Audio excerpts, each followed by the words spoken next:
कांग्रेस के राष्ट्रीय महासचिव एवं राज्यसभा सांसद रणदीप सुरजेवाला ने रविवार को भाजपा सरकार को कई मुद्दों पर घेरा। कैथल में पत्रकारों से बातचीत करते हुए उन्होंने कहा कि केंद्र की विदेश नीति पूरी तरह विफल हो चुकी है और प्रदेश की कानून व्यवस्था अपराधियों के हाथों में चली गई है। सुरजेवाला ने सबसे पहले अमेरिका के H-1B1 वीजा फैसले पर केंद्र सरकार की चुप्पी पर सवाल उठाया। उन्होंने कहा कि अब भारतीय IT प्रोफेशनल्स से 85 लाख रुपए तक वसूले जाएंगे, जबकि उनकी तनख्वाह इतनी भी नहीं है। इससे लाखों भारतीयों को मजबूर होकर नौकरी छोड़नी पड़ेगी और परिवार की आजीविका खतरे में पड़ जाएगी। उन्होंने आरोप लगाया कि प्रधानमंत्री नरेंद्र मोदी अमेरिका से इस मुद्दे पर दो टूक बात करने की बजाय मौन मोदी बने बैठे हैं। विदेश नीति पर निशाना साधते हुए सुरजेवाला ने कहा कि चाहे ईरान और रूस से सस्ते तेल खरीदने की बात हो या बंदरगाहों को लेकर अमेरिका के फैसले, भारत हर बार नुकसान उठा रहा है, मगर सरकार हर बार चुप्पी साध लेती है। उन्होंने कहा कि कांग्रेस सरकार के समय भारत की विदेश नीति मजबूत थी, लेकिन आज बड़े देश भारत के हितों की अनदेखी करने लगे हैं।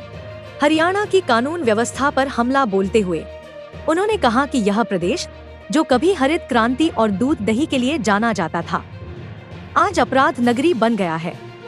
गुंडों, बदमाशों और रंगदारी वसूलने वालों का बोलबाला है। उन्होंने आरोप लगाया कि भाजपा सरकार अपराधियों को संरक्षण दे रही है, वरना वे इतने हौसले से खुलेआम वारदातें नहीं कर सकते।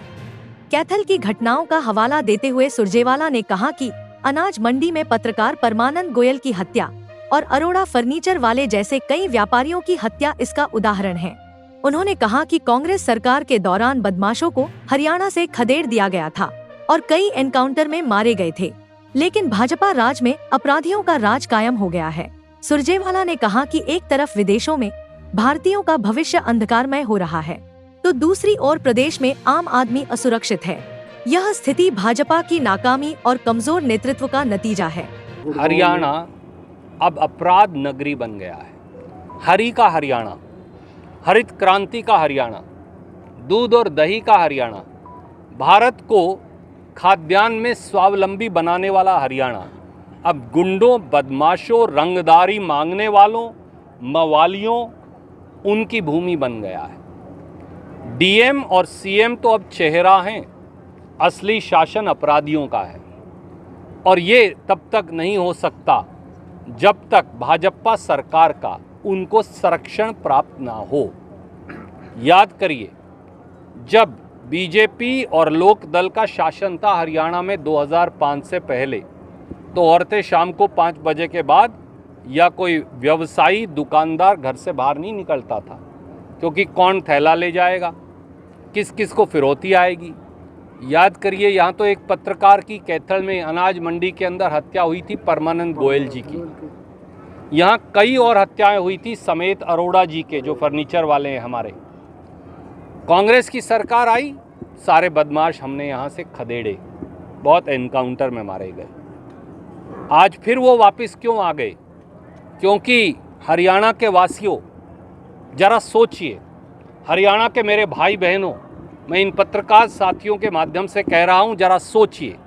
ये इसलिए हो रहा है क्योंकि भाजपा की सरकार प्रत्यक्ष या परोक्ष रूप से माफिया को, गुंडों को, रंगदारी मांगने वालों को संरक्षण दे रही है। एक कमज़ोर प्रधानमंत्री और एक कमज़ोर सरकार की नीतियों के चलते सूचना प्रौद्योगिकी यानी इंफॉर्मेशन टेक्नोलॉजी से लैस देश के लाखों करोड़ों नौजवान, उनसे अब H-1B1 वीज़ा पर अमेरिका में 85 लाख रुपया वसूला जाएगा। उतनी तो उनकी तनख्वाह ही नहीं है, वो कहाँ से देंगे? उसका नतीजा ये होगा कि लाखों करोड़ों वो भारतीय जो विदेश जाकर अपना पेट भी पाल रहे हैं, परिवार को पैसा भी भेज रहे हैं, देश को भी पैसा भेज रहे हैं और देश की तरक्की में हिस्सेदारी कर रहे हैं, उन सबको मजबूरन भारत वापस आना पड़ेगा।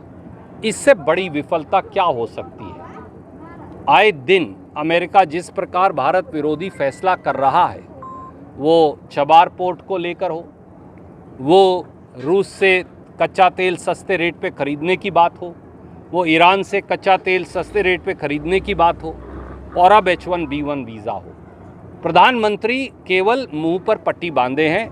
वो मजाक उड़ाया करते थे डॉक्टर साहब का, अब मौन मोदी बन गए हैं। तो उन्हें अब उठकर कोई जवाब देना चाहिए।